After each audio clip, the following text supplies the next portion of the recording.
Hello everyone, lesson 8 in my course of lectures entitled Thought as Word Dynamics. What we're going to cover today is chapter 7 of my report, which is entitled The Word Pairs and Their Affect Value Result from Hebbian Reinforcement.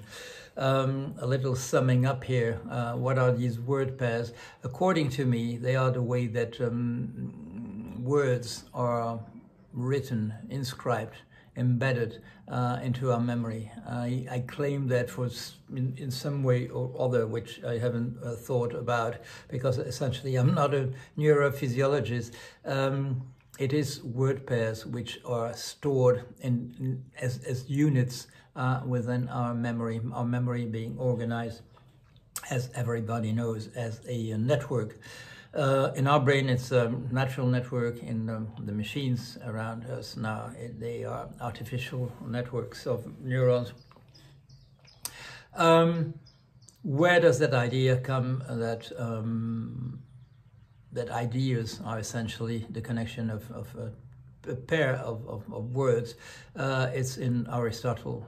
It's nothing that I made up, that I found myself. Like many things, I find them in Aristotle. My theory of price formation, which is regarded as new and innovative and so on.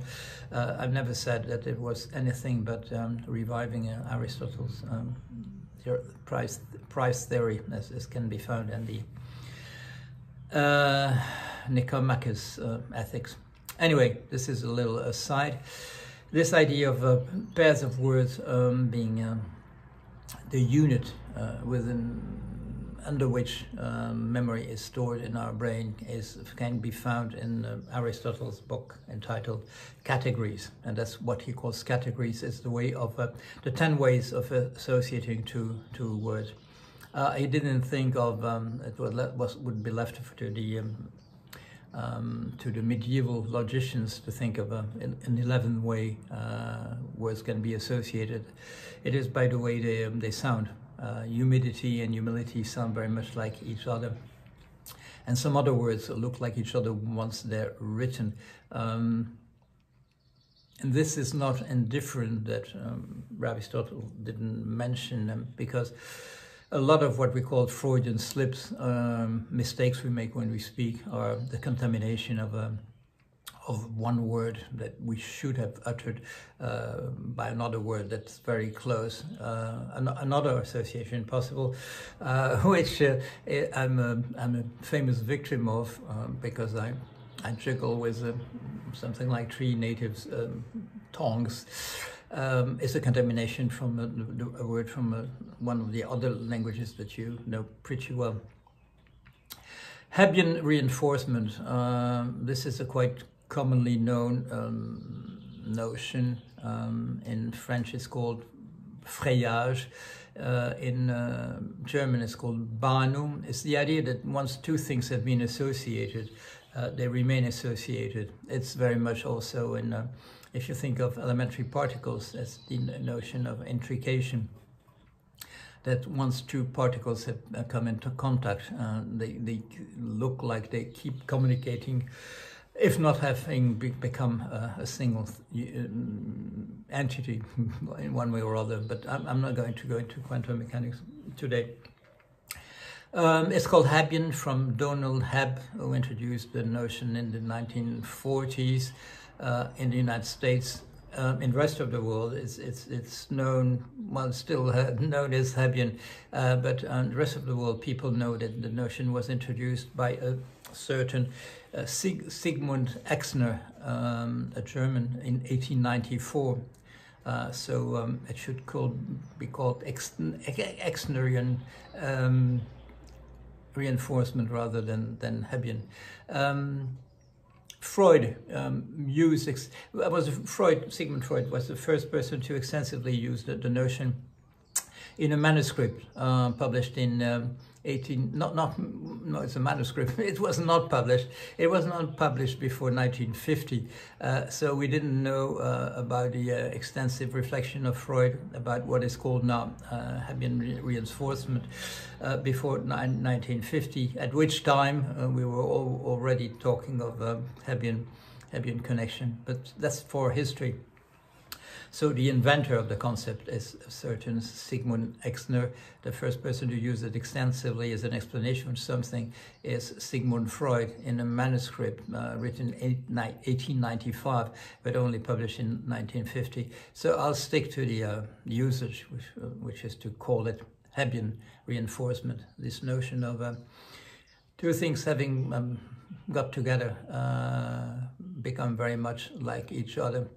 When it doesn't fail, it results in divorce. For another application of the notion of two particles getting close to each other and becoming intricated. Now to our chapter. The most common reason, apart from identity and affect value, for the association of words into word pairs is proximity. This may come under various guises: resemblance covering the full range of each of the senses, things that sound, look, have this feeling, taste like each other, we tend to associate them. This is resemblance covering the full range of each of the senses. But there's also contiguity in space or contiguity in time as provided by simultaneity or consecution. As you know, our notion of causality is very much due to the one of these connections in space and time. If something looks like necessarily after it happens, something else happens, then we will say that A causes B. But other cultures have attached much more stress on the simultaneity or on the fact that things are contiguous and in space come together. Like when we think of totemism in cultures which are not Western, these notions of contiguity in space and contiguity in time are more important than to us. Of course, some people within the Western world have revived some interest in this kind of totemic way of thinking, like with the notion of synchronicity, which Carl Jung introduced. Amazing coincidences that look too good to be true. There must be some connection. It's not causality, it must be something else. Why did these things come together? Or if it's not telepathy, how come that in my couple we think at the same thing at the very same time, even if when we're in different rooms and things of that type? There must be something there. It could be simply intricacy of quantic nature. This may come under various guises: resemblance covering the full range of each of the senses, contiguity in space or contiguity in time as provided by simultaneity or consecution. Things happen together or they follow each other in close succession. The two being recurrently evoked together, Hebbian reinforcement ensures that the connection between these two begins to stick, i.e. that they are stored in conjunction in long-term memory, because they occur together in one way or other in space-time, because we, according to our senses, they come in proximity, they start sticking together in our memory. One comes with the other. So kin get together, or the correlated parts of a single body, where each part soon acts as a sign for the others, what is called sometimes autocorrelation. It's not very difficult, while you've seen the tusks of an elephant, to think of the trunk of an elephant, or the very big flappy ears of an elephant. They're autocorrelated. You can really evoke one through the other. The tusk will evoke the trunk will evoke the flappy ears, and so on. Floppy ears.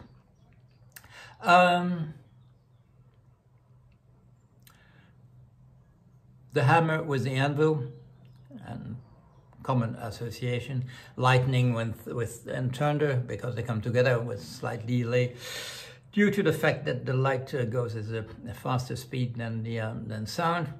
Synonyms are closely related. Yeah, well, they refer to the same thing, a lot more will be said, what it means to be the same thing in the coming lectures.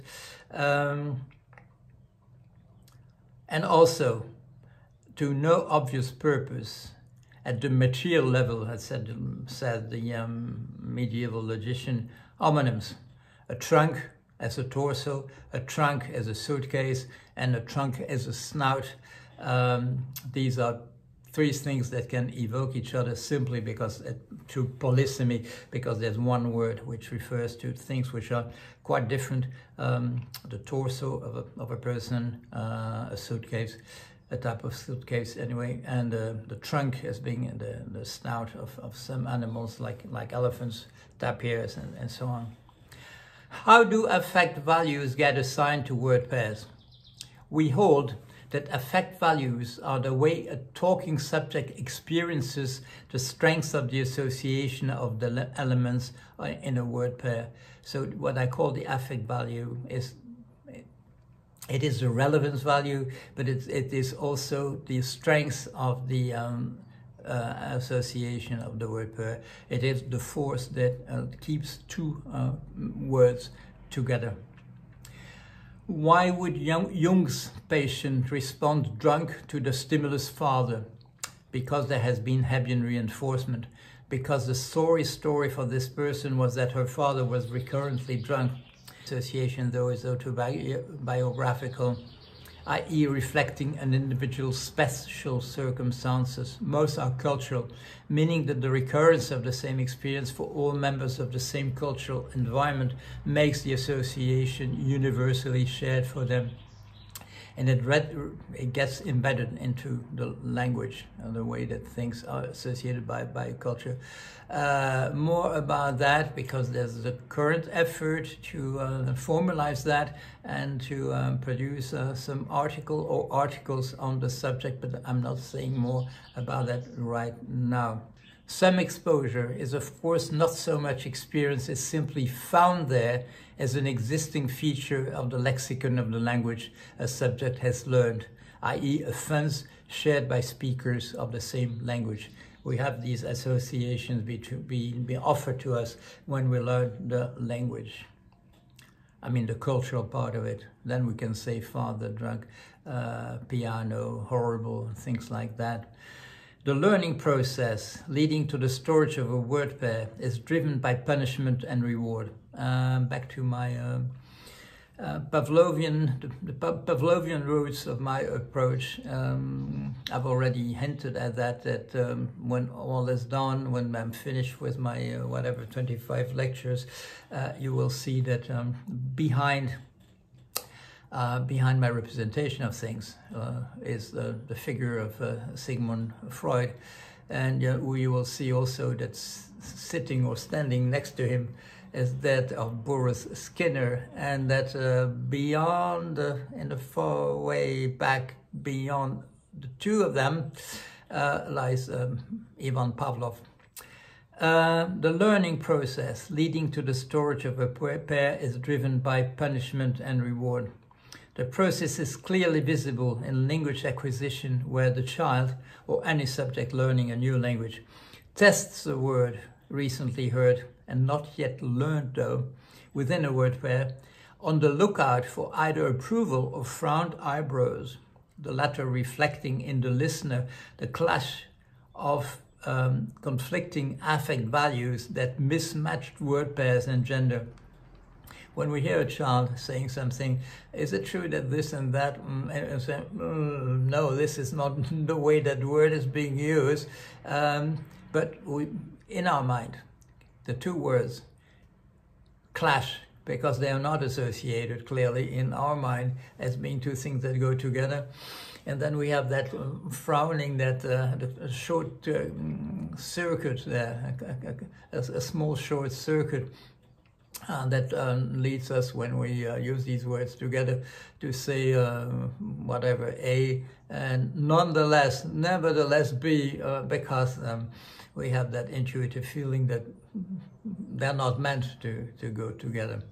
Paul Grice the theoretician of the notion of pragmatics. Pragmatics comes from of course, from Aristotle, but when he speaks of pragmatics, the way we effectively speak, and which is not syntax or semantics, Grice drew the attention on the relevance in conversation to the art of generating approved of word pairs.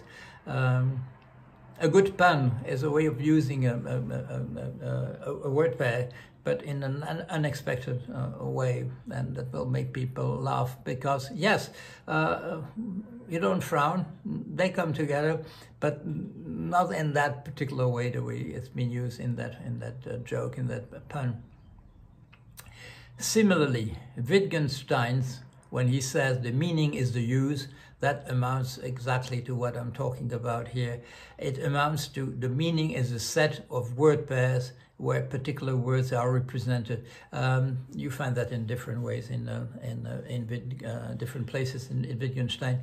The way I reformulated the meaning is the use is within my system, as developed with the heavy help of Aristotle, is